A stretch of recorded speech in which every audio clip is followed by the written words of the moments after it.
To quote one of the great philosophers of our time, my disappointment is immeasurable and my day is ruined. The general consensus viewers of The Water Magician have had has shifted drastically since the beginning of the anime season. It evolved, or rather devolved, from most people viewing this show as something with real potential, to viewing the show as one of the most mishandled isekais in recent memory. But not for the reasons you would typically think. The Water Magician doesn't have the standard awful isekai tropes that we're used to. There's no harm of women throwing themselves at Ryo. He isn't just immediately OP from the beginning, although with the pacing of his training arc, it might as well have been immediate, but I digress. And we aren't bombarded with egregious fan service at every corner. But despite this anime having a baseline potential that was through the roof, they ruined it with awful pacing, a main character who isn't even there half the time, and by spotlighting side characters who we barely know for entire episodes. Okay. Before I go completely off the rails, let me give you a little recap of what Season 1 of The Water Magician has been about thus far. We started off in The Water Magician by following our main character Ryo, a young adult who is transported to a magical world after being run over by a truck, a surprisingly standard beginning to isekai stories nowadays. After getting wrecked by this genre's favorite recurring antagonist, he finds himself talking to what can be described as an angel. Ryo is informed he's going to be reincarnated, and requests a quiet and relaxing life with no overarching quests or grand purposes. The angel grants his request and informs him of the type of world he's going to be living in, a world of magic and high fantasy. Ryo will have an affinity for water-type magic, and will be living in a cottage in the woods, granting him pretty much all he asked for and more. Ryo reincarnates at his current age and slowly starts to adjust to a life without the modern luxuries that we take for granted. During this period of adjustment, he begins training his water magic every day, applying his knowledge from our world to the principles in this fantasy landscape. And just like that, 20 years go by, although you wouldn't know it because I swear to God they do not mention it. But it's there. After this quite large time skip, we follow up with Ryo, looking the same due to his special eternal youth skill that he for some reason has, and living the same day-to-day life. He's still at the same cottage, training his magic, although it's clear that he's progressed exponentially during this 20-year period, effortlessly casting spells that previously seemed impossible. After some chance encounters with some monsters and mystical beings, he encounters Abel, a B-rank adventurer from a distant town who washed up on the shore of his domicile. Ryo nurses Abel back to health,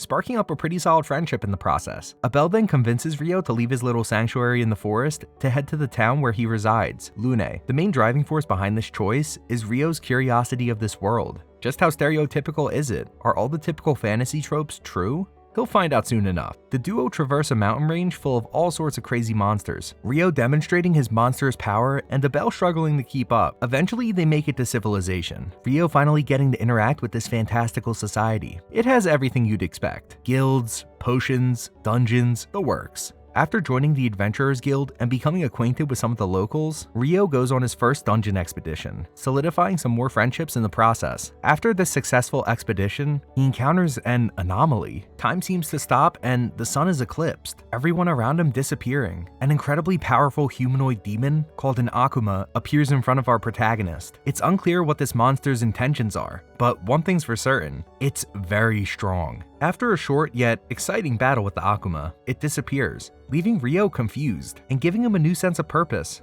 And now begins the downfall of the Water Magician. The library arc. Ryo is so enthralled by the Akuma that he spends a majority of his time in the library, off screen. An entire dungeon break occurs, and our main character is in the library reading books with an elf girl. Valid excuse, but I'm still pissed. After the dungeon break that notably lacks our MC's involvement, a few neighboring nations combine their forces to explore and research the dungeon after the break. This is uncharted territory that is known to be very dangerous. Needless to say, something goes wrong. The parties that were attempting this expedition got trapped. And where's our MC? In the library, of course. He does eventually show up after multiple people are murdered, but yay, our MC is back. But rest assured, he might as well be gone. We spend the remainder of the season on what is essentially side quests, exploring the hometown of one side character, venturing to another town for a festival/political event, spending an entire episode on a character who was just introduced, not to mention it was all for a generic backstory of their parents dying. All of this nonsense culminating in a fight between Ryo and his counterpart, the Inferno magician Oscar, aka the guy who had a whole episode dedicated to his mid-ass backstory. The crux of this fight is a misunderstanding regarding the princess Oscar is guarding.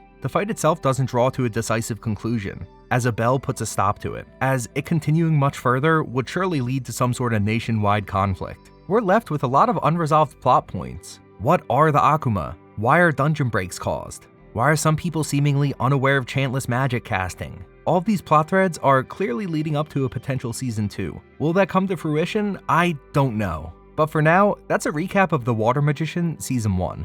Okay, I have so many gripes with this show. It's insane. When I dropped my first impressions video, I was so thoroughly impressed with what was shown to us. The early episodes had such good animation, a concept that truly seemed promising, and just felt like an overall relatively polished breath of fresh air for the isekai genre. But as the show went on, it's clear that most of the effort went into those initial episodes, hooking viewers in only for the quality in both animation and story beats to drop off dramatically. And look, I'm not some elitist when it comes to anime. I'm not expecting every episode of some random seasonal show to be a masterpiece, but I think it would be disingenuous for me to be praising a show that was as unsatisfying as this. It's not completely unwatchable garbage, but when comparing the beginning of the season to the end, there's a clear discrepancy that cannot be overlooked. A lot of people will probably be posing the question, is this a source material problem or a director problem? Unfortunately, it isn't really a black and white situation here. I was inclined to initially blame the director prior to doing any research,